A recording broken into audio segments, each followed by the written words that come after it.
Hello and welcome back. Another day, another logic and reasoning and problem solving opportunity.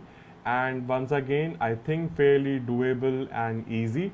So, if you manage this on your own and you're already familiar with how grids work, you can completely skip this session. This is for beginners, this is a foundation session for anybody who's just starting out.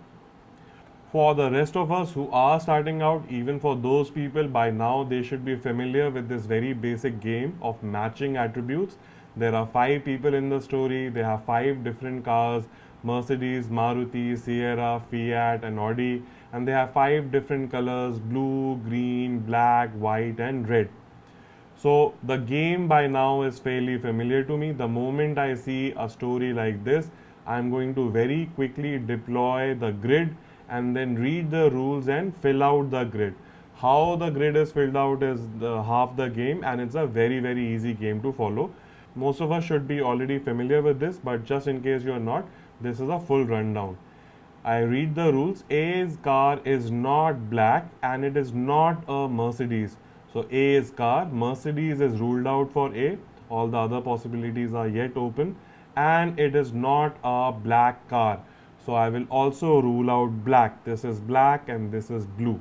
So capturing this information on grid was very easy. I did not have to make any deductions at all. B's car is green and it is not a Sierra. B's car is green, and that I represent by this kind of a mark, that this is green, and because this is green, green is now ruled out for everybody else. Not only that, all the other colors are ruled out for B as in terms of possibility. So fill out the table vertically, fill out the table horizontally, and move on. There was one more part of the story. B cannot be a Sierra. Great. Move to rule number 3. E's car is not white. Think of E. E's car is not white. And now this vertical filling out should make more sense, because now if you put your eyes on E, you will notice that green is already ruled out, so is white. Green is ruled out because of another rule, and white directly from this particular rule. E's car is not white and it is not an Audi. So for E, Audi is also ruled out. C's car is a Mercedes and it is not blue. Great, let me capture that information. C's car is a Mercedes. Slow down. Now nobody else can be a Mercedes. And C cannot be any other car. And C is not blue. So blue is also ruled out for C. Great. D's car is not red and it is a Fiat. D's car is not red. Rule that out. Rule that out. And it is a Fiat. So fill it out. So capture that. The moment you say D is Fiat, that means nobody else can be Fiat anymore. And D cannot be any of the other cars because D is already locked in with Fiat. And that's it. I have captured as much I could have based on the rules given to me. But if I notice my table right now, it looks very sparse and empty. But I should not worry about it at all. Whatever I could have captured, I have diligently captured.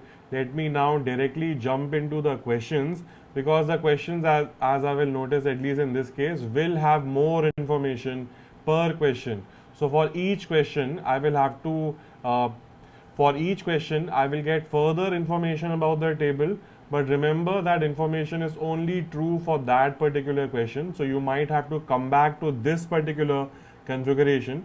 So capture a master copy of this somewhere. All of that long speech will make sense now. If A owns a blue Sierra, if A owns a blue Sierra, great, very concrete pieces of information. A owns a Sierra. That means now Sierra is ruled out for everybody else. That means E cannot have a Sierra anymore. Question was about E, and if I notice E's car possibilities, out of 5, 4 are ruled out. That means E has to be a Maruti. Again, just for completion's sake, because A is a Sierra, rule out all other car possibilities for A. Not only that, A owns a blue Sierra, so I also know the color of the car. Because A has taken the blue category, nobody else can be blue anymore. Rule that out in the possibilities table. And now look at the question again. Then E's car can be. Then E's car can be. So I know definitely it has to be a Maruti. By the way, if it is a Maruti, then Maruti is ruled out for B. I can also conclude B's car is going to be Audi, but that's not the question. I definitely know it is a Maruti, so these two options are ruled out.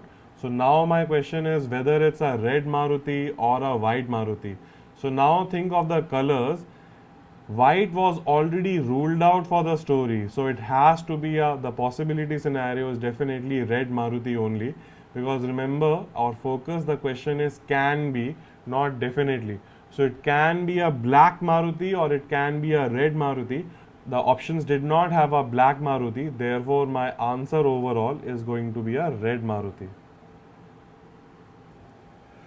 Now this is where it might be slightly problematic. If you made only one table and you filled it out for this question, for the next question you need to return to that state where you were at after just the rules. So just a little bit of an extra concentration challenge, nothing more than that. So I already have that picture because I'm using digital means. The grid is ready after the rule scenario. Now my question 2 and a new journey again. If A owns a white Audi, then E's car can be. And by now I'm familiar with the game. If A owns an Audi, that means now Audi is ruled out for everybody else.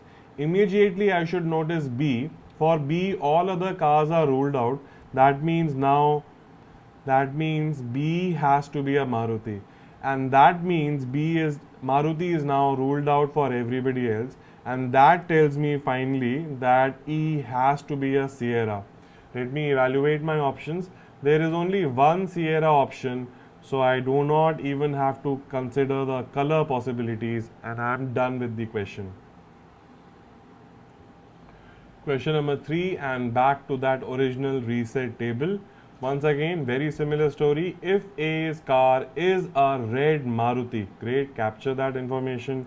A's car this time is a Maruti and it is a red Maruti.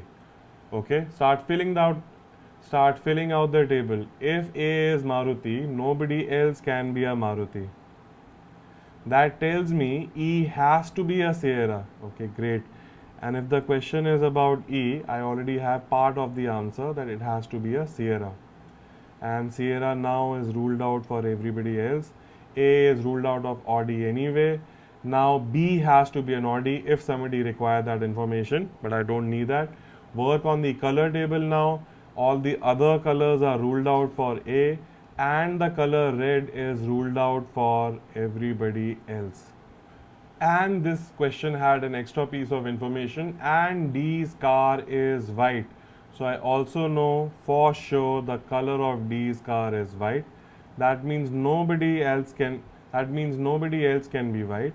Now if I observe C, for C all other colors are ruled out. That means C will have to go with the black color. And because C has gone with black, black cannot go with any other person, and therefore the only color left for E is blue. So my final question, then E owns a Sierra and the color of that Sierra is blue. So my answer option should be option B. And that's it, we are done with the problem.